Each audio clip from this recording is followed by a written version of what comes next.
I'd like to thank the Graduate Institute and for everyone that came today. Before we get started, I think it's important that we remember the senseless lives that were lost in London. The United States stands strongly with London with these careless acts, and we are committed to helping fight terrorism as it continues to go forward. The first chairman of the United Nations organization dedicated entirely to human rights was a chairwoman. Eleanor Roosevelt was elected to head the Human Rights Commission when it first met in January 1947. She was a natural choice. Mrs. Roosevelt was already well known for her heartfelt advocacy for universal human rights. She was a woman of deep faith. Her nightly prayer asked God to, quote, "Make us sure of the good we cannot see and the hidden good in the world." Eleanor Roosevelt was an idealist, but she was no pushover. The first item on the Commission's agenda was drafting the Universal Declaration of Human Rights. During the debate, the United States and the Soviet Union clashed repeatedly in some of the opening skirmishes of the Cold War. The Soviet delegate taunted Mrs. Roosevelt. How could the United States call itself a champion of human rights when African Americans were still discriminated against? To which Mrs. Roosevelt acknowledged that yes, the United States still had problems and progress was being made. And then she proposed a deal that quieted the Soviet delegate. She said the Soviets could send a delegation to observe the United States if the United States could do the same to the Soviet Union. Of course, the Soviets never did and never would give free rein to a U.S. delegation. She was making a point. She was calling out a fellow commission member for using human rights as a cover for its political agenda. Mrs. Roosevelt's vision of the Human Rights Commission was bigger than any one country.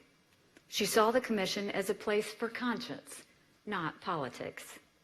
She knew that if it was allowed to become a forum for hypocrisy and political point scoring, it would do more to hurt the cause of human rights than to help it.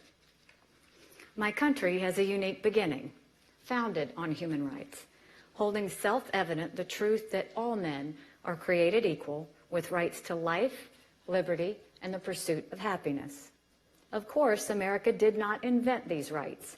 God did. Simply by our birth, human beings are endowed by our Creator with certain inalienable rights. These rights belong to all of us. They are not the gift of any government. They cannot legitimately be taken away by any government. The American idea is that government exists to serve the people, not the other way around. Government should secure our rights, not violate them. We continue striving to achieve this principle through self-government, using elections and the rule of law to hold our leaders accountable. The inherent dignity of the individual is not secured by words, but by actions. This is the standard by which we judge ourselves as a nation and by which we invite others to judge us as well. It is this commitment to the equal worth of all human beings that leads the United States to support universal human rights.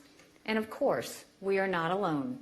There are many other nations, both on the Council and off, that affirm universal human rights and act to protect and extend them.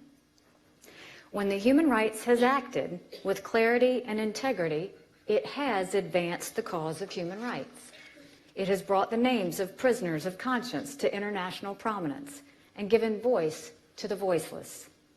At times, the Council has placed a spotlight on individual country violators and spurred action, including convening emergency sessions to address the war crimes being committed by the Assad regime in Syria. The Council's Commission of Inquiry on North Korea led to the Security Council action on human rights abuses there. The Council is at its best when it is calling out human rights violators and abuses and provoking positive action. It changes lives. It pushes back against the tide of cynicism that is building in our world. And it reassures us that it deserves our continued investment of time and treasure. But there is a truth that must be acknowledged by anyone who cares about human rights. When the Council fails to act properly, when it fails to act at all, it undermines its own credibility and the cause of human rights. It leaves the most vulnerable to suffer and die.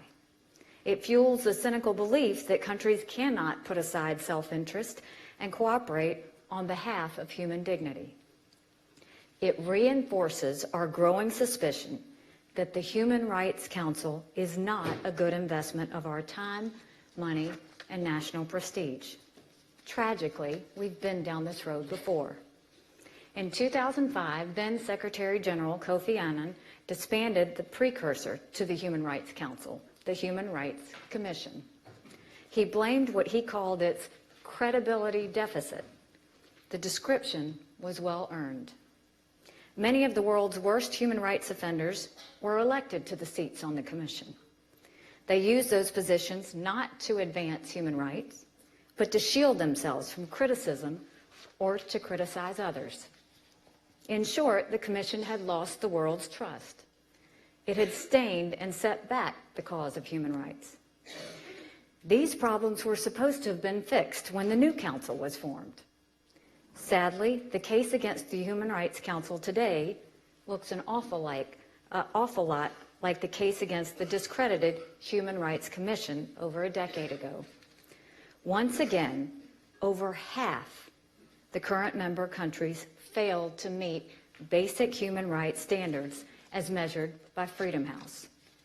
Countries like Venezuela, Cuba, China, Burundi, and Saudi Arabia occupy positions that obligate them to, in the words of the resolution that created the Human Rights Council, uphold the highest standards of human rights.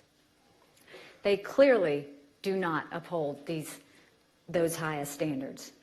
And once again, as with the disgraced and disbanded Human Rights Commission, the victims of the world's most egregious human rights violations are too often ignored by the very organization that is supposed to protect them.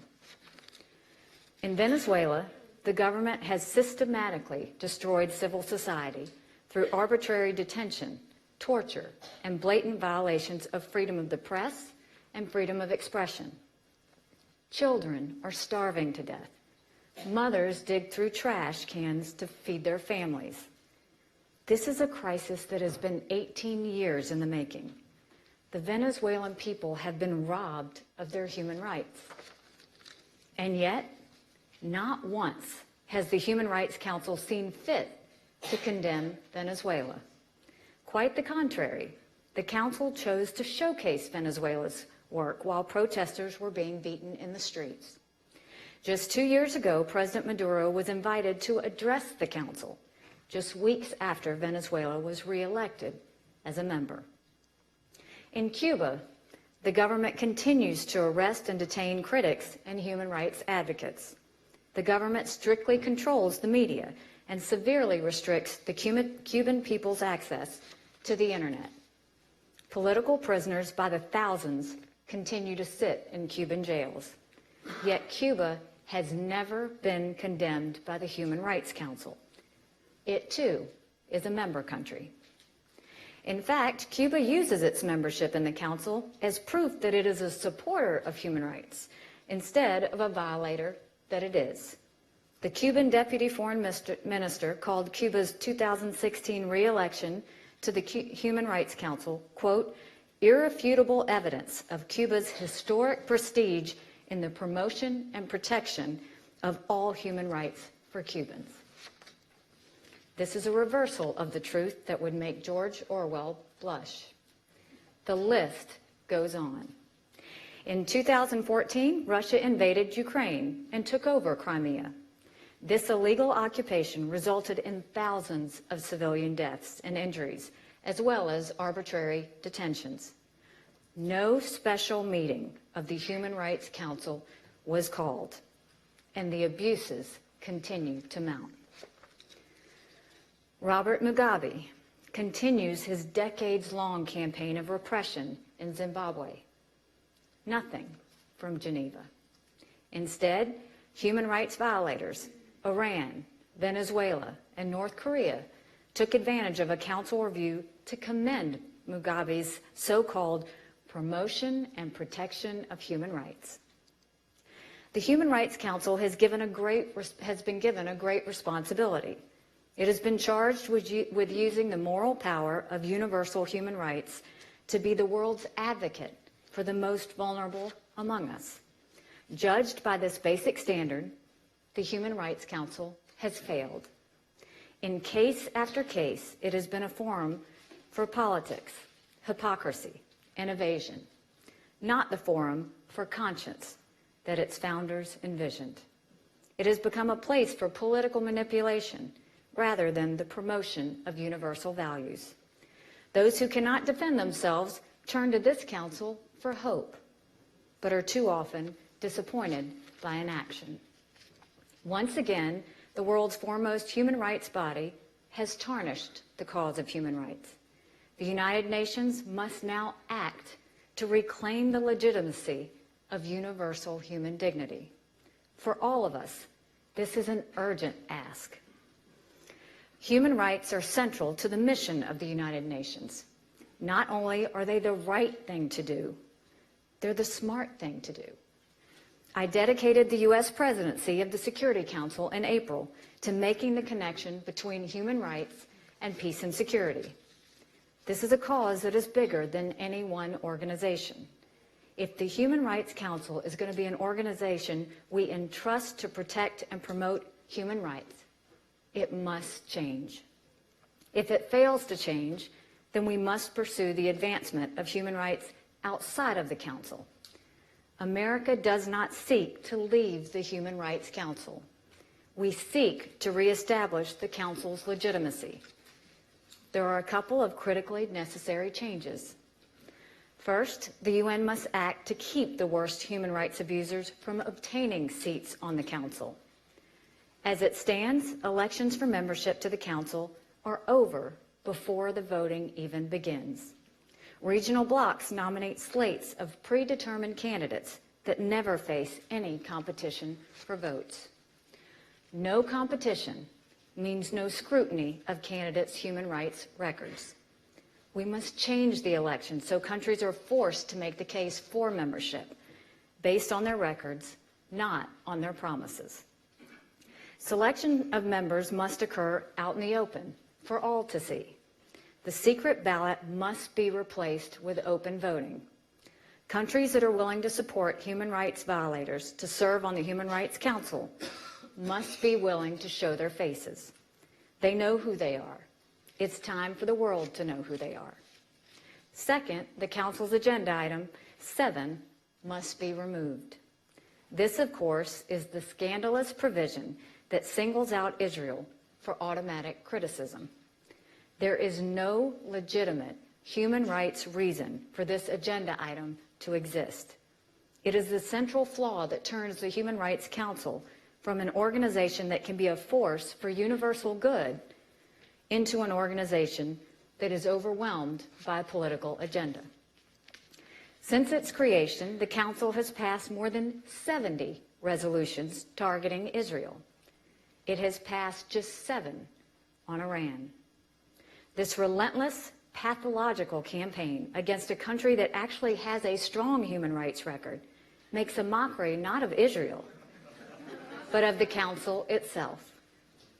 The Council's effort to create a database designed to shame companies for doing business in Israeli-controlled areas is just the latest in this long line of shameful actions. Blacklisting companies without even looking at their employment practices or their contributions to local empowerment, but rather based entirely on their location in areas of conflict, is contrary to the laws of international trade and to any reasonable definition of human rights. It is an attempt to provide an international stamp of approval to the anti-Semitic BDS movement. It must be rejected. Getting rid of Agenda Item 7 would not give Israel preferential treatment. Claims against Israel could still be brought under Agenda Item 4, just as claims can be brought there against any other country. Rather, removal of Item 7 would put all countries on equal footing. The Council is no more justified in having a separate agenda item on Israel than it is on having one for the United States or Canada or France or the United Kingdom. More appropriate would be to have an agenda item on North Korea, Iran, and Syria, the world's leading violators of human rights. These changes are the minimum necessary to resuscitate the Council as a respected advocate of universal human rights. For our part, the United States will not sit quietly while this body, supposedly dedicated to human rights, continues to damage the cause of human rights. In the end, no speech and no structural reforms will save the members of the Human Rights Council from themselves. If they continue to put politics ahead of human rights, they will continue to damage the cause that they supposedly serve. All those years ago, Mrs. Roosevelt understood this. She was engaged in building an institution to bring the nations of the world together to protect the most vulnerable. But she knew the good she was seeking would not come from that institution, but from the hearts of men and women who would work in it.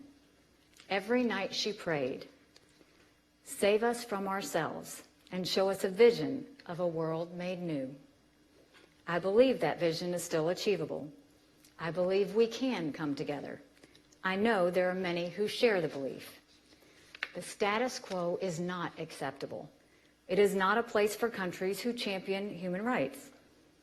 I call on all like-minded countries to join making the Human Rights Council reach its intended purpose. Let the world be on notice. We will never give up the cause of universal human rights. Whether it's here or in other venues, we will continue this fight. Thank you.